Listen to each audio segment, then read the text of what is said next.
Hello and welcome back to my YouTube channel. I don't know why I always find that so awkward to say. Hopefully one day I'll just accept it and it will be normal and it will be fine. So a really long time ago I asked you guys for some questions for a question and answer video for YouTube. This is what I'm doing. I'm finally getting around to it. This was a month ago actually. I've just looked at the date of the screenshot. I asked you these questions to send me these questions on the 4th of July. And today is the 5th of August? 6th of August. So sorry it took me so long. So, first question is, hey awesomeness, is there any tattoo out there you'd love to get? That's actually a really good question. I don't think I've actually been asked that before in the 2 years that I've been doing Instagram stories, question and answers. I don't think anyone's ever asked me that. So I really want to get a tattoo somehow representing my children. I used to want to get an elephant. I used to want to get a mummy elephant and then a baby elephant, and then the trunk was kind of holding on to the mummy's tail. I've always loved that idea, but now I've got 3 children, so then I kind of had this idea of having I want it across my ribcage here, of having an elephant and then a baby, but now I've got 3 children, so I feel like it would have to go baby and a baby, so I feel like it would wrap all the way around. And I don't often call them, oh my little elephants. Typically day to day I'll call them my ducklings, because they waddle around behind me wherever I go. They're just kind of following me.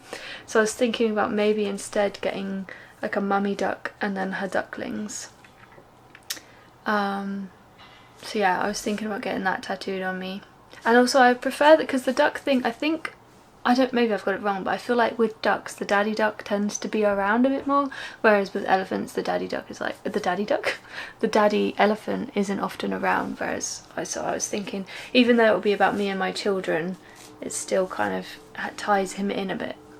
Yeah, I was thinking about maybe getting some ducks. Was that it? I want to have the one on my back extended, to include a pig and a daisy. Are there any other tattoos I want? No, I think that's it.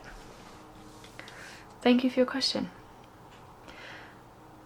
Tell us your most embarrassing story, either from your childhood or in recent years. Okay. I think I've told this one a lot on TikTok, but this is my most embarrassing story. So where I lived when I was a kid, it had this tree out the front, and it had these 2 branches that came off of the trunk, and they were kind of angled like that. So we would sit on this one, hold on to this one, and then swing off and land on the floor. And this one time I climbed up the tree with my best friend and my boyfriend at the time. I mean, I was 8, but my boyfriend.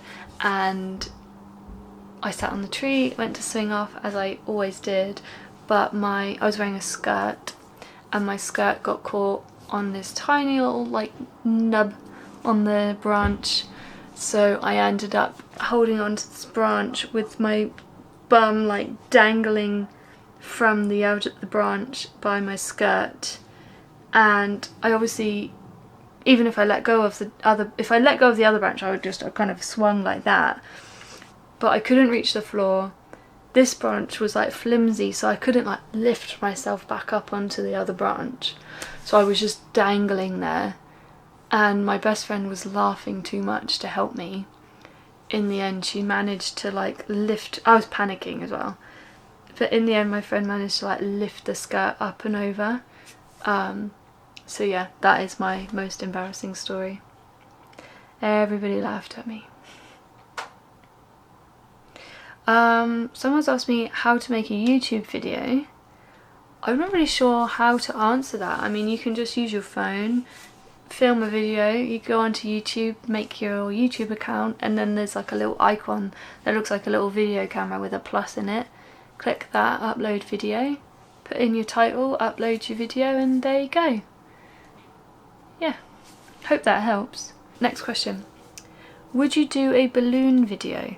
I don't know what a balloon video is. You're gonna have to fill me in there. Anyone, let me know in the comments what is a balloon video. What was the final deciding factor to start OnlyFans? Okay. I don't remember there really being like this start and finish thing. When I was 18, I did live camming with Live Jasmine and I didn't enjoy it. I think I earned like $150 from it. And yeah, I just didn't enjoy it at all. So I just gave up. And then I was scrolling through TikTok in like March 2020 and I kept seeing people talking about OnlyFans. Oh, she's on OnlyFans. Oh, I'm on OnlyFans. I was like, what is OnlyFans?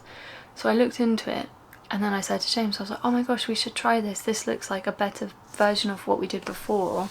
From what I can see, it's like a Facebook kind of thing that you have like your newsfeed and you share things and then people pay to see it. And yeah, I'm like, I'm gonna have to do this. And he was like, yeah, go for it.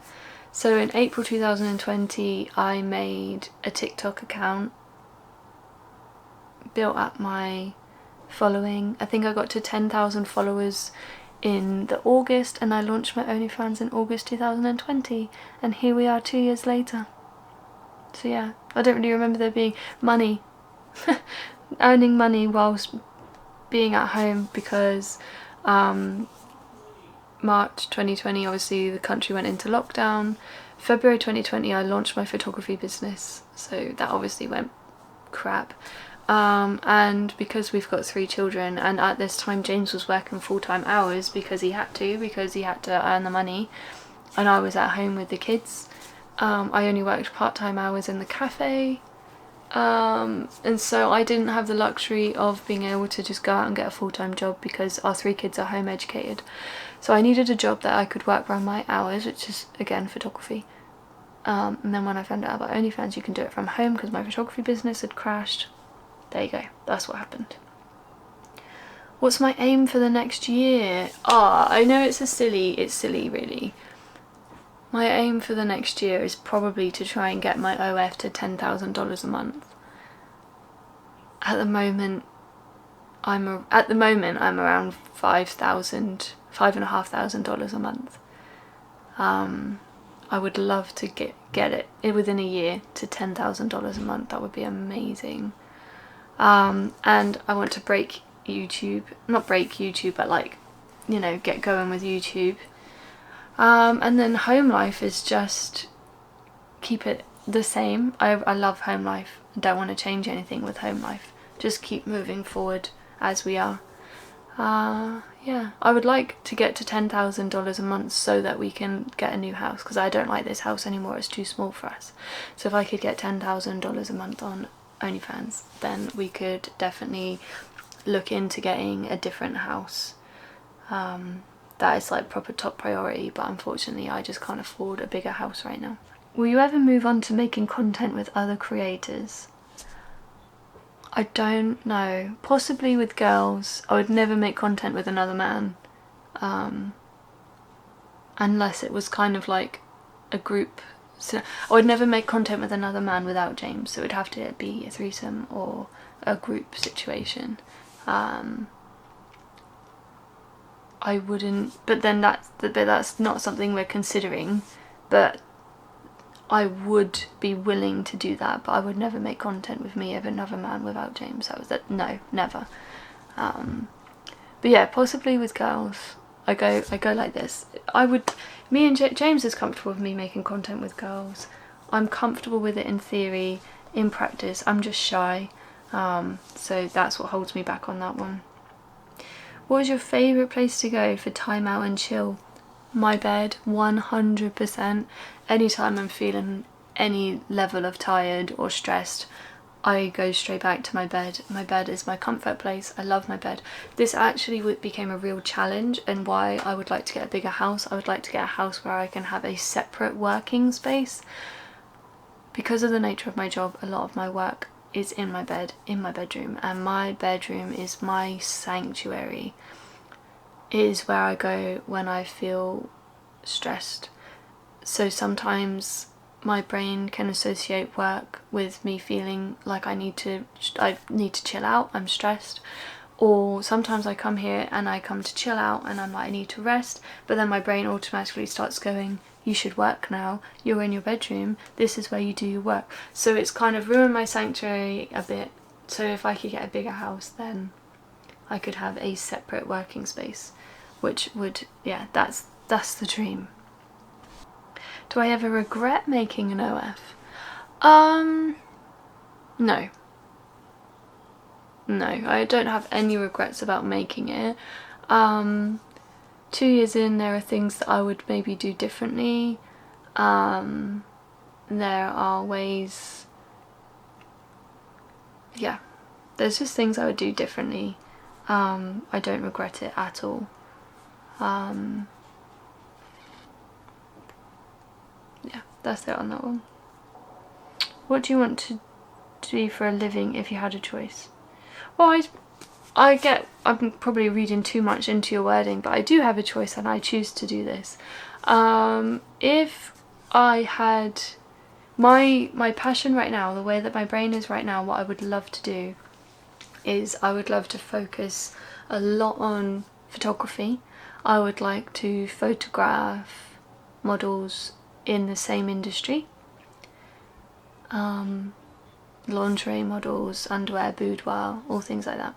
I would love to do more in that stuff and vlog it on YouTube. I would love to do travel vlogs and photography vlogs, and then have my OnlyFans, which would definitely still be something I'm passionate about, but whereas at the moment I feel like I'm having to push all my social media to be like, go subscribe to my OnlyFans, go subscribe to my OnlyFans, whereas I would like to get to a point where I don't even have to promote it anymore, because my photography stuff and my travel vlogging stuff was doing so well on its own that I wouldn't have to use my OF to sell it or other way around. I would like to just be able to do that, and then the OnlyFans would just sustain itself alongside, because I was doing so well and I was so successful on YouTube.